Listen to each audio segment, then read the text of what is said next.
मो प्रिय माने प्रभु जीसु नाम रे समस्त नमस्कार ज्ञापन करुछि। आपण माने कौन आज सुस्थ सबल अच्छी ए स्थान को देखुं केते बढ़िया अच्छी छोट छोट जहाज एठारे अच्छी एहा सुफ सागर मिसर देश रे एई सागर आपण माने देखि परिबे। सुफ सागर बोले आपण मान को निश्चय मन पड़ जाउथिबो परमेश्वर मसा को पुणी आपण लोक मानू से सुफ सागर विभक्त करी पहुंचाई थिले। आपण मानक ईश्वर वाक्य आज मिखा 7 अध्याय 15 पद मिसर देशरू तुम्हर बाहर हे आसीबा दिनर न्याय आंभे ताहाको आश्चर्य विषय मान देखाइबा।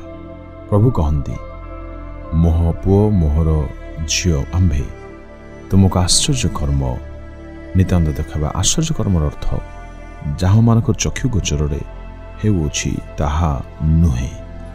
आश्चर्य कर्मर अर्थ जहाँ असंभव थाए पुणी संभव हो जाए। कौन यह कार्य आपण जीवन में हो पार आज्ञा नितांत हम कौन से ना कौन से कारण आपण वर्तमान आपण जीवन में बहुत उदास बहुत दुखित अवस्था आपण समय निर्वाह करुछंती। प्रभुंक प्रिय लोक माने परमेश्वर आपण निश्चय कार्य करिवे। आज्ञा निश्चय आज बहुत बड़ अद्भुत कार्यर आवश्यकता रही।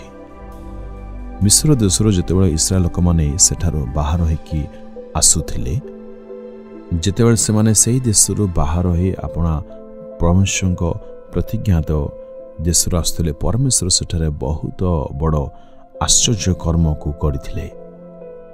यात्रा 14 अध्याय आमे माने देखुछु मसांक सहित छोट पुओ झील मानक जदि आम गणना करवा तेरे कम से कम 30 लाख लोक मशा सेठारे नेकी आसथिले। से माने समुद्र कूल छाउनी करथिले। ए स्थान नुहे जोटार आम कथा होछु या समुद्रर एक पार्श्व अंश अटे।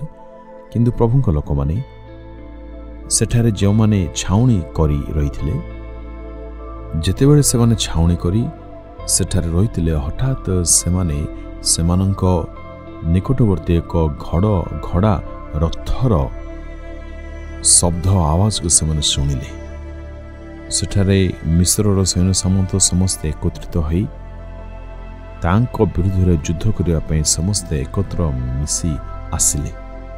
मिस्र लोक माने परमेश्वर इस्राएल लोक मान को बहुत कठिन परिश्रम करी अल्प के खाद्य प्रदान करी सेमानकु सेठारे दासत्व बंधन रे बांधी सेठारे रखिथिले।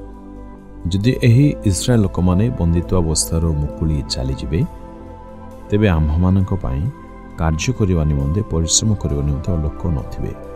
प्रभुंक लोक माने एणु से माने छाडिले। वर्तमान इस्राएल मानकर समस्या कौन आखपाखर जदि कौन से वृक्ष था पहाड़ पर्वत था एमाने लुचि करी सेमानक जीवन को रक्षा करते किंतु सामना रे तो सुफ सागर रही।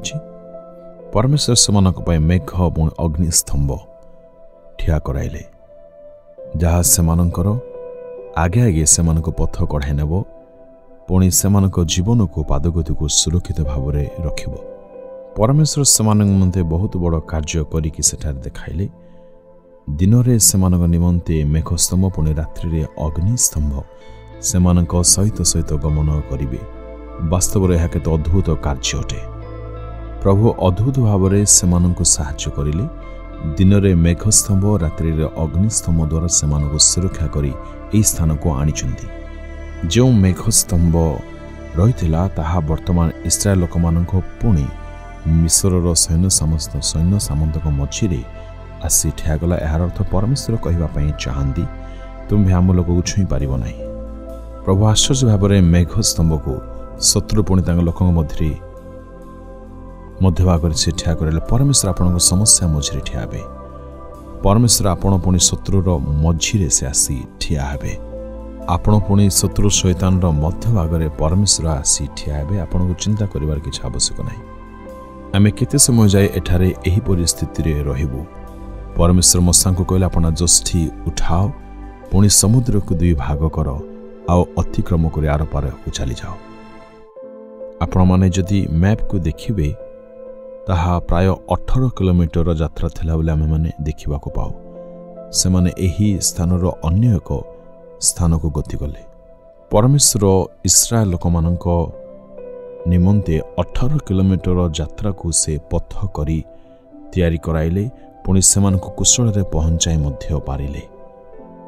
पाखापाखि 100 मीटर उच्चतार भावरे से जल से स्थान रे ठिया हवार आमे माने बुझिबा को पारिथाओ। अल्प समय चिंता करी टिके देखंतु तो पानी दुई पार्श्वरे कांथ परि ठियाइछि। वर्तमान मझिरे से माने जाउछंती। सेठारे परमेश्वर आश्चर्य भाव में यह कार्य करथिले। मिसरर सैन्य सामंत माने ताहाको अनाई रहीगले। पुणी परमेश्वर को कार्य के तो अद्भुत सेठारे देखा पाउछु। सैन्य सामंत माने मन कले आम्हे माने मध्य ए समुद्र मध्य शुष्क पथ मध्य दे आम्हे माने गति करिबा, किंतु इस्राएल लोक माने अतिक्रम कला परे परमेश्वर समुद्र रे समस्त सैन्य सामंत को परमेश्वर पुणी थरे नष्ट करदेले।